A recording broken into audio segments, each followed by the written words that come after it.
Hello everybody, my name is Suman Dua. I am a registered migration agent at Nationwide Migration and Education.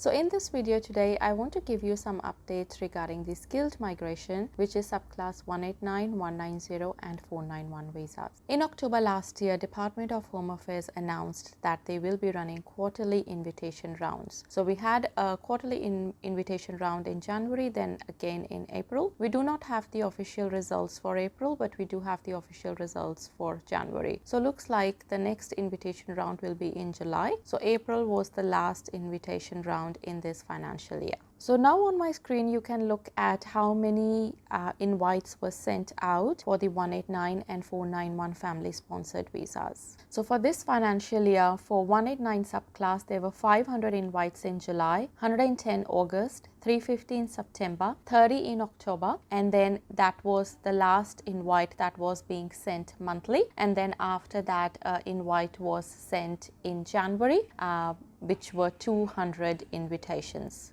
So we don't have the official results for April. So once those results are announced, you will be able to see it on the Department of Home Affairs website. So we've got total of 1190 invites so far, which does not include the April round. And for the 491 family sponsored visas, we've had about 583 invitations. That does not include the April round, but looks like there were a lot of invites that were sent out for the 491 family sponsored visa in the April round. So the total of invites sent out so far is 1773 invites, does not include April, so we don't know how many invites were sent out in April, but the total number of seats that were available for 189 and 491 family sponsored were 6,500 seats, which includes the primary and secondary applicants.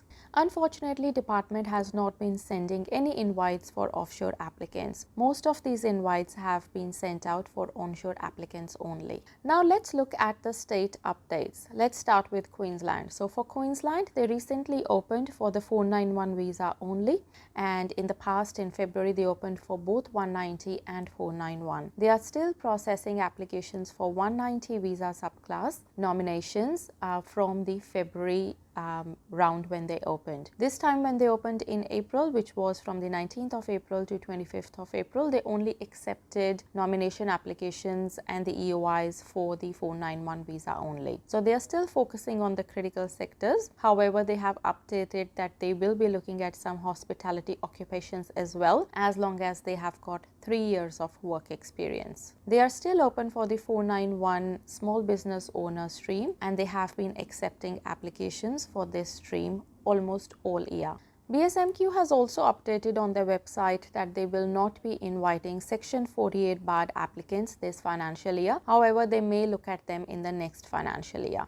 They have also advised that they will reopen in July with a new occupation list. So if you're planning to apply in the next financial year, now will be a good time to prepare your application.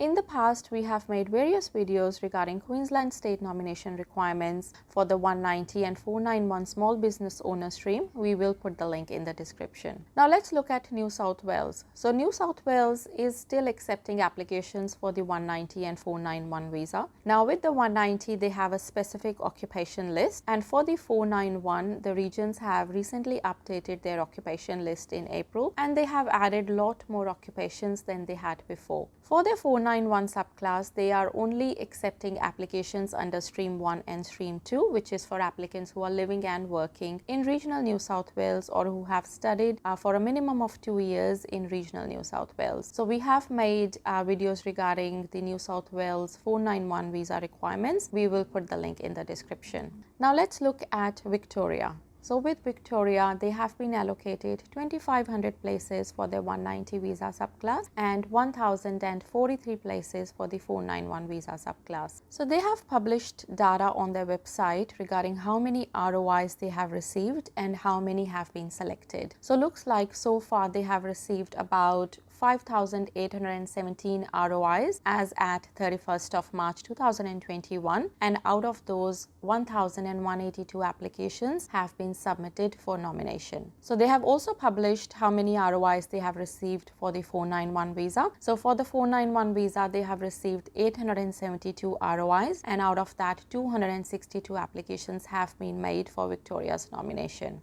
So they do not have any specific occupation list, and they have been inviting applicants who are helping in COVID response in their state.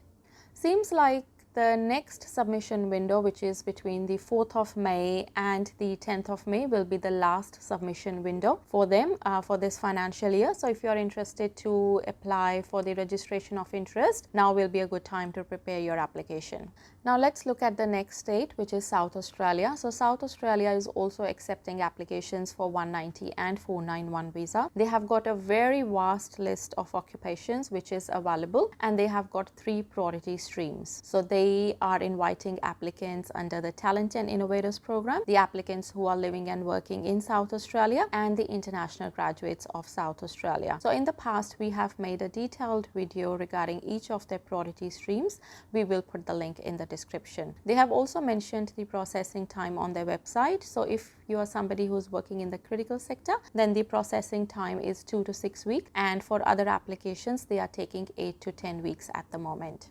Now let's look at Northern Territory. So Northern Territory is also open and accepting applications for 190 and 491 visa subclass. So as long as you meet their eligibility requirement and you have a minimum of 60 points of your own for 190 or a minimum of 50 points of your own for 491, they have been inviting their applicants. Also, Northern Territory does not have their own occupation list for onshore applicants. They usually go by the eligible occupation list from the Department of Home Affairs. So you could choose any occupation from Department of Home Affairs, and if you meet the requirements from Northern Territory, you can apply for the 190 or 491 visa nomination. Now let's look at Tasmania. So Tasmania is also open, accepting applications for 190 and 491, but they have mentioned on their website recently that they have only got very few places left for the 491 visa, but they will continue accepting applications until 11th of June 2021. However, they are not able to guarantee if all the applicants who are applying will be able to get invited in this financial year. So if that happens that you're not invited in this financial year, they may look at your application in the next financial year when they receive their full quota for next year.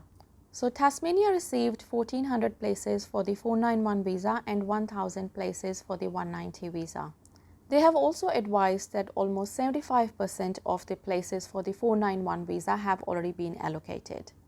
Now let's look at Western Australia. So Western Australia is also open and accepting applications for the 190 and 491 visa. They've got 137 occupations available for their graduates and about 20 occupations available in their general stream. So they have been inviting almost every month, and looks like all the international graduates who have studied in Western Australia, especially in the higher education, they have been getting invited at as low as 60 points of their own for the 190 visa subclass. So once you get a pre-invite from them, looks like they've got a 28 days of processing time before they send you the full invite from Skill Select. So if you are somebody who has studied a minimum of 2 years in Western Australia and you are their graduate, then you can apply for the 190 or 491 visa nomination as long as you've got a 6 months job offer letter in Western Australia, or you have got a 6 months work experience in your nominated occupation anywhere in Australia.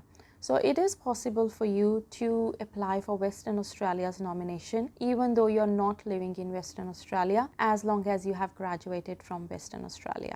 Now let's look at the last state on my list, which is Canberra. So Canberra is still accepting applications for both visa subclasses 190 and 491 visa. So they have their next invitation round on 30th of April, and they have also introduced a new occupation list in the critical sector from the 3rd of May. So the applicants who have their occupation in the new critical list will only be invited from next month. So they were allocated 598 places for the 491 visa and 802 places for the 190 visa. And as at 1st of April, they have already used 321 places from their 491 visa subclass and 248 places from the 190 visa subclass. So they are planning to invite 107 applicants per month for the 491 visa subclass and about 83 applicants per month for the 190 visa subclass for the remainder of this financial year. So these were all the updates regarding each state for 190 and 491 visa, and also the 189 and 491 family sponsored visas. So unfortunately, it's not looking very good for offshore applicants, but we are hoping that this will change in the next financial year. But for onshore applicants, I think it's a really good time if you are planning to lodge any of the nomination applications in any of the states. So as you know that we specialize in skilled migration only. So if you would like us to handle your nomination application with any state or your 189 or 491 family sponsored application, please get in touch with us. Stay updated about Australia's immigration. Make sure that you subscribe to our channel.